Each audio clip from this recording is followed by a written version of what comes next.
दोस्तों, कक्षा 7 हिंदी पार्ट तीन कुत्ते की वफ़ादारी। इसके अंदर हमने वीडियो 2 में यानी कि कुत्ते की वफ़ादारी भाग 2 में हमने अभ्यास देखा। अभ्यास के बाद अभी हम स्वाध्याय देख रहे हैं। स्वाध्याय में एक कहानी दी गई है। ये कहानी के मुद्दे हैं, देखिए। एक नौकर द्वारा हार चोरी करना। जब भी आपको 5 मार्क की या 3 मार्क की कहानी पूछी जाती है तो ऐसे मुद्दे दिए गए होंगे। इसके ऊपर से हमें क्या करना है, कहानी लिखना है। इसका प्रैक्टिस कैसे करेंगे, तो पहले उसको पढ़ना है। पढ़ने के बाद इसके ऊपर सोचना है। सोचने के बाद हमको जो विचार आता है, हमको जो हमारी जो सोच होती है वो यहाँ लिखना है।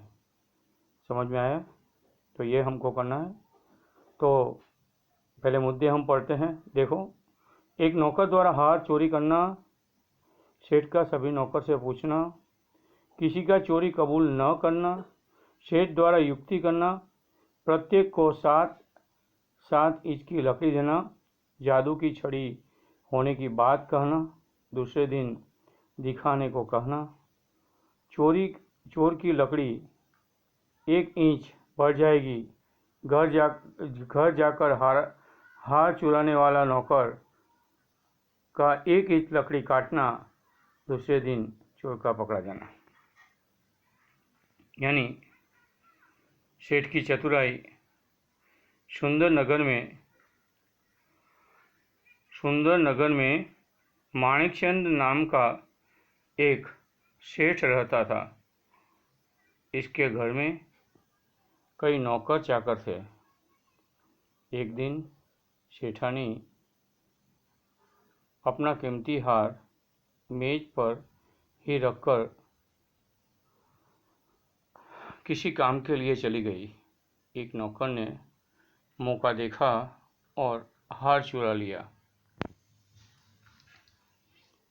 सेठानी लौटकर आई तो मेज पर हार न देखकर सन्न रह गई, क्योंकि जब भी अपना कोई कीमती चीज़ कोई चुरा लेता है तो हमको तकलीफ़ होती है। उसने सेठ से हार की चोरी की बात की। सेठ ने सभी नौकरों को बुलाकर पूछा, परंतु किसी ने हार की चोरी कबूल नहीं की, क्योंकि चोर कभी भी यानी जो गुनाह करता है वो बोलता है, कभी कबूल नहीं करता है कि भाई मैंने ये चोरी की है, मैंने ये गुनाह किया है। सेठ बुद्धिमान थे। उन्होंने एक युक्ति की। उन्होंने प्रत्येक नौकर को 7 इंच की लकड़ी दी और कहा, देखो, ये जादू की छड़ी है। तुम इसे घर ले जाओ। तुम इसे कहाँ ले जाओ? घर ले जाओ। कल लाकर मुझे दिखाना। जिसने हार चुराया होगा उसकी लकड़ी 1 इंच क्या हो जाएगी? बढ़ जाएगी। युक्ति देखी सेठ जी की? बढ़ जाएगी। सभी नौकर अपनी अपनी लकड़ी लेकर घर गए। हार चुराने वाला नौकर ने सोचा कि मैंने हार की चोरी की है, इसलिए मेरी लकड़ी 1 इंच बढ़ जाएगी। क्यों न मैं 1 इंच लकड़ी काट दूं, तो 1 इंच बढ़ने का भी वह 7 इंच की ही रहेगी। 1 इंच बढ़ने पर भी वह 7 इंच की ही रहेगी। ऐसा सोचकर उसने अपनी लकड़ी 1 इंच क्या की? काट दी। दूसरे दिन सभी नौकर अपनी अपनी लकड़ी लेकर सेठ के घर पहुँचे। सेठ ने प्रत्येक की लकड़ी देखी। एक नौकर की लकड़ी 1 इंच कम थी। जरा सा धमकाने पर उसने चोरी कबूल कर ली। सेठ ने उससे हार वापस किया। सेठ ने उससे हार वापस लिया और उसे नौकरी से क्या किया, निकाल दिया। इस तरह सेठ ने युक्ति से हार को चुराने वाला नौकर को पकड़ा। इस तरह सेठ ने युक्ति से हार को चुराने वाले नौकर को पकड़ा। तो ये कहानी थी। और नीचे दिए गए प्रश्नों का उत्तर लिखिए। रात को कुत्ता पड़ाव की रखवाली कैसे करता था? ये प्रश्न नंबर 2 का पहला प्रश्न है। तो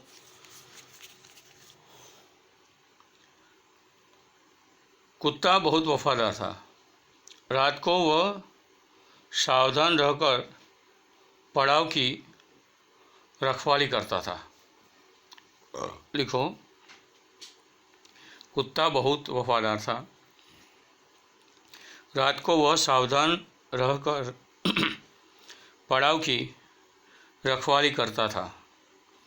दोस्तों, आप ये मात्र सुनना नहीं है, इसे कॉपी में लिखना है। वो कहानी भी लिखनी है जो मैं बोला हूँ वो। आपने नहीं लिखा, आपके 2 मार्क कट सकते हैं। कृपया करके आप जो भी यहाँ से मैं बोलता हूँ, इसीलिए मैं धीरे से बोलता हूँ, 2 बार बोलता हूँ, आपको समझ आए इसी तरह बोलता हूँ। नहीं, किसी को भी क्या है एक्सक्यूज़ नहीं दिया जाएगा। नहीं, मम्मी पापा के भी कोई किसी का एक्सक्यूज़ नहीं चलेगा। आपको ये प्रश्न के उत्तर लिखना ही पड़ेगा। हाँ, तो शुरू करें। और आपकी जो हिंदी की पुस्तक, कॉपी और बॉल पेन लेके ही बैठे। फिर से पढ़ रहा हूँ प्रश्न नंबर 2 के पहला प्रश्न का जवाब। रात को कुत्ता पड़ाव की रखवाली कैसे करता था? इसका जवाब, कुत्ता बहुत वफादार था। रात को वह सावधान रहकर पड़ाव की रखवाली करता था। फिर से पढ़ रहा हूँ, देखें। कुत्ता बहुत वफादार था। रात को वह सावधान रहकर पड़ाव की रखवाली करता था। अगर चोर लुटेरे पड़ाव की तरफ आते दिखाई देते तो, अगर चोर लुटेरे पड़ाव की तरफ आते दिखाई देते तो कुत्ता भौंक कर उन्हें दूर भगा देता था। अगर चोर लुटेरे पड़ाव की तरफ आते दिखाई देते तो कुत्ता भौंक कर उन्हें दूर भगा देता था। प्रश्न नंबर 2, सेठ ने बंजारे के साथ कौन सी शर्त रखी? सेठ ने बंजारे के साथ कौन सी शर्त रखी? लिखो उत्तर, बंजारा सेठ के पास उधार रुपये लेने के लिए आया था। बंजारा सेठ के पास उधार रुपये लेने के लिए आया था, परंतु रुपये के बदले में गिरवे रखने के लिए उसके पास कुछ भी नहीं था। किसके पास? बंजारे के पास। परंतु उसके बदले में रुपये के बदले में गिरवे रखने के लिए उसके पास कुछ भी नहीं था। तब सेठ ने बंजारे से कहा कि तुम अपना कुत्ता ही जमानत के रूप में रख दो। तब सेठ ने बंजारे से कहा कि तुम अपना कुत्ता ही जमानत के रूप में रख दो। जब तुम सारे पैसे लौटा दोगे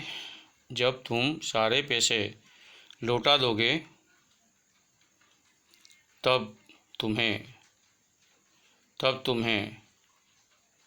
तुम्हारा कुत्ता वापस लौटा दूंगा। तब तुम्हें तुम्हारा कुत्ता वापस लौटा दूंगा। इस प्रकार सेठ ने बंजारे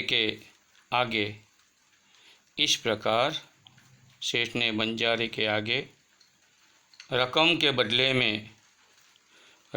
बदले में कुत्ते को गिरवी रखने की शर्त रखी।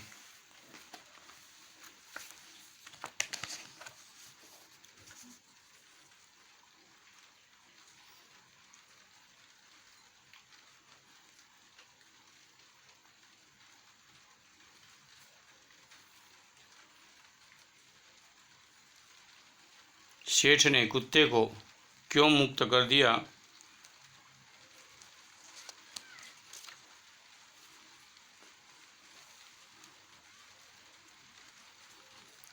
सेठ ने कुत्ते को क्यों मुक्त कर दिया? लिखो। सेठ के यहाँ चोरों ने डाका डाला था। सेठ के यहाँ चोरों ने डाका डाला था। कुत्ते ने चोरों का पीछा किया। चोरों ने दूर जंगल में जाकर सारा माल जमीन में गाड़ दिया। चोरों ने दूर जंगल में जाकर सारा माल जमीन में गाड़ दिया। फिर वे भाग गए। कुत्ता सेठ जी को जंगल में ले गया और भौंक भौंक कर वह जगह बताने लगा वहाँ चोरों ने माल गाड़ा था। जहाँ चोरों ने माल गाड़ा था थोड़ा खोदने पर ही चुराया गया सारा सामान मिल गया। थोड़ा खोदने पर ही चुराया गया सारा सामान मिल गया। सेठ जी की खुशी का पार न रहा। कुत्ते की वफादारी पर मुक्त होकर सेठ जी ने उसे मुक्त कर दिया। कुत्ते की वफादारी पर मुग्ध होकर सेठ जी ने उसे मुक्त कर दिया। तो ये प्रश्न नंबर 3 का जवाब था। प्रश्न नंबर 4, कुत्ते की वफादारी कहानी से क्या शिक्षा मिलती है? लिखो। लाखा ने अपने कुत्ते को सेठ जी को छोड़कर अपने पास आते देखा तो लाखा ने अपने कुत्ते को सेठ को छोड़कर अपने पास आते देखा तो जल्दबाजी में उस पर लाठी का प्रहार कर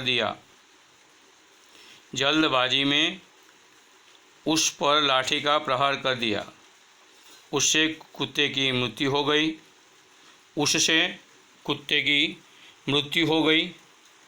इस कहानी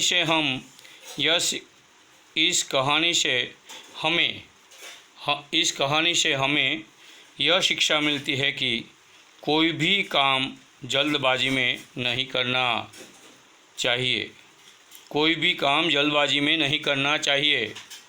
सोच समझ कर ही कोई निर्णय लेना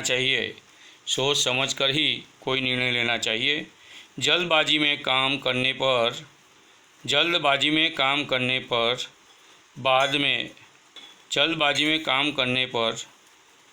बाद में लाखा बंजारा की तरह पछताना पड़ता है।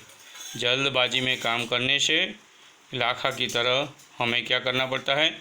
पछताना पड़ता है। तो प्रश्न नंबर 2, स्वाध्याय का प्रश्न नंबर 2 के चारों सवाल का ये जवाब था। अभी यहाँ पेज नंबर 14 समाप्त होता है।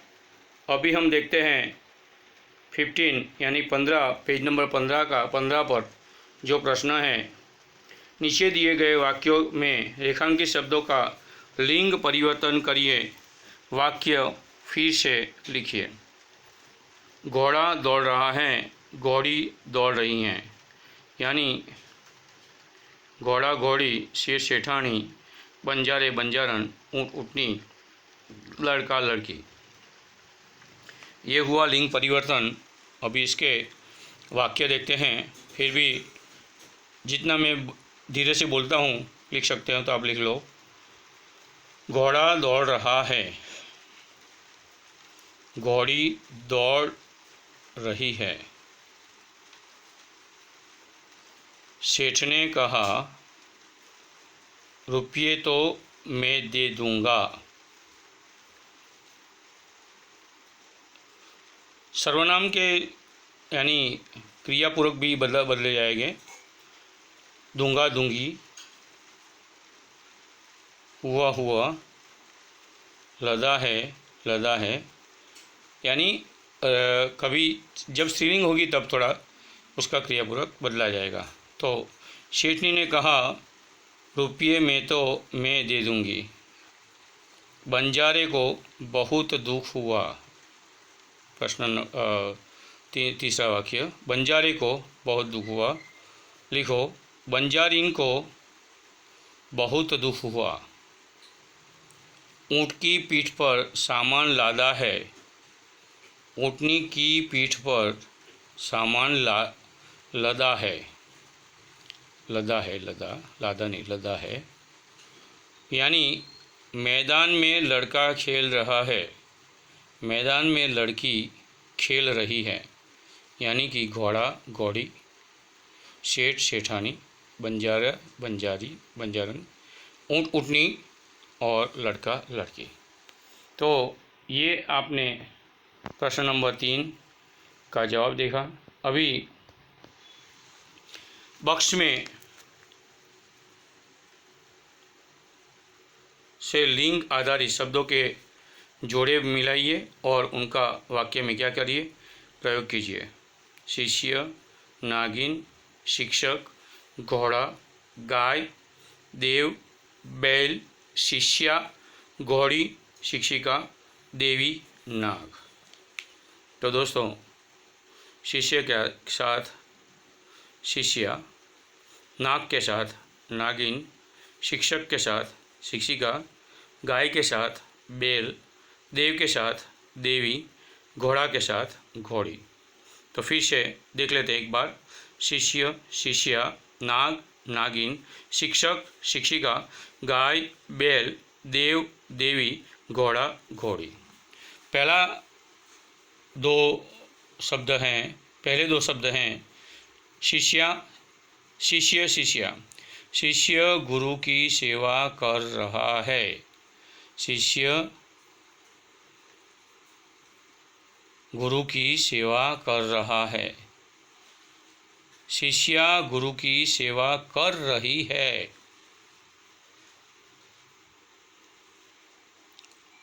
नाग, नागिन। नाग फोन उठाकर बैठा है। नाग फोन फैन ફૂ કરે ને આવી રીતે આમ બતાવો કેવી રીતે આમ આવી રીતે આમ કરે ફૂ, હા તે એને फोन के आलो। नाग फोन उठाकर बैठा है। नागिन फोन उठाए बैठी हैं। शिक्षक, शिक्षिका। शिक्षक पढ़ा रहा है। शिक्षक पढ़ा रहा है। शिक्षिका पढ़ा रही है। गाय, बैल। गाय के साथ क्या आएगा, बैल। गाय दूध देती हैं। बैल दूध देता है नहीं लिखा लगाए, तो बैल किसान का मित्र है। बैल किसान का मित्र है। देव, देवी। देव प्रसन्न होकर वरदान देते हैं। देव प्रसन्न होकर वरदान देते हैं। देवी प्रसन्न होकर वरदान देती हैं। घोड़ा, घोड़ी। महाराणा का घोड़ा बहुत वफादार था। महाराणा का घोड़ा बहुत वफादार था। सवार की रक्षा के लिए घोड़ी ने अपने प्राण दे दिए। सवार की रक्षा के लिए घोड़ी ने अपने प्राण दे दिए।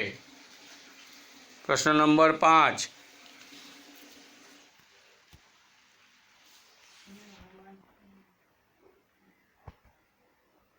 संज्ञा पहचानिए। सैनिक हमारे देश की रक्षा करते हैं। सैनिक हमें देश की प्रगति के बारे में सोचना चाहिए।